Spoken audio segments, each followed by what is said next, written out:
Hi, my name is Ben Bobita, and I'm the Executive Director here at the Gate Youth Association.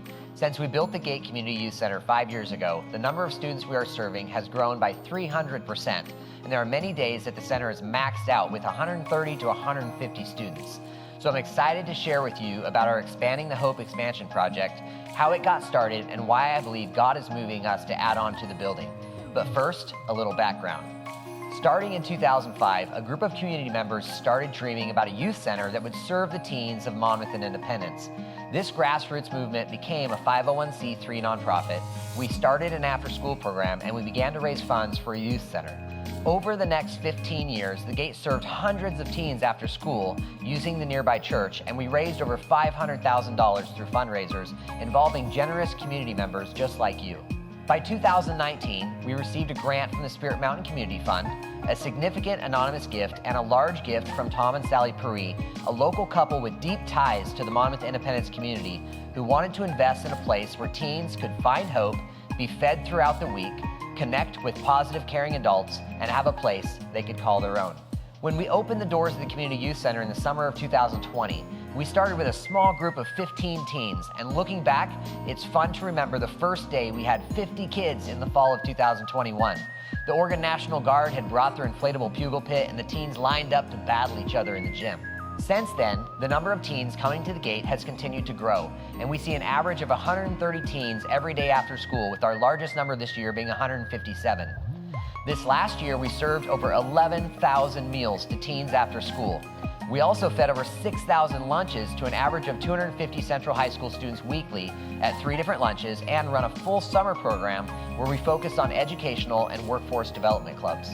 In the spring of 2024, I was finishing up a 5-year strategic plan for the Gate, and we were starting to see how the current spaces at the Youth Center were pretty maxed out when we had over 100 students. I shared my hope of potentially adding on to the building in the future with longtime financial donors Tom and Sally Puri.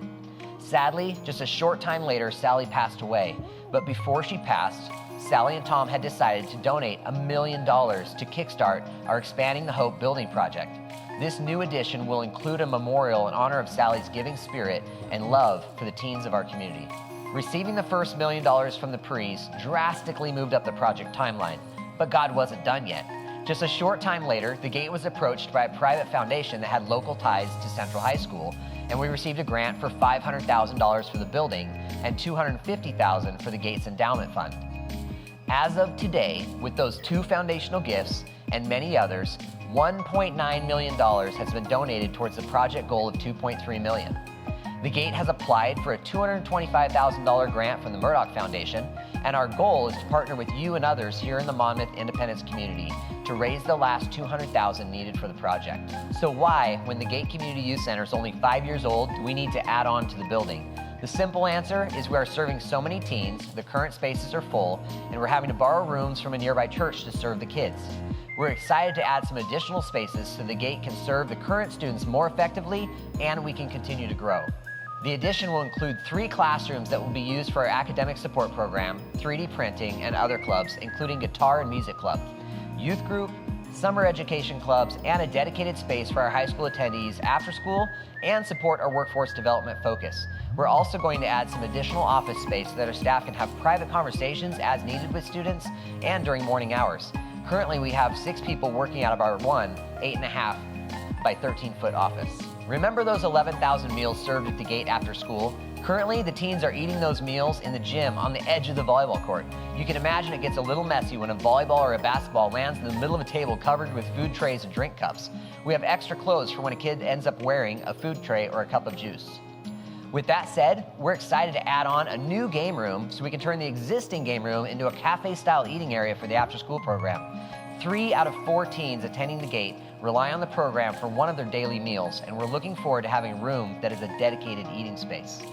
I mentioned earlier that the Gate would not be serving the teens in our hometown without the generosity of our community.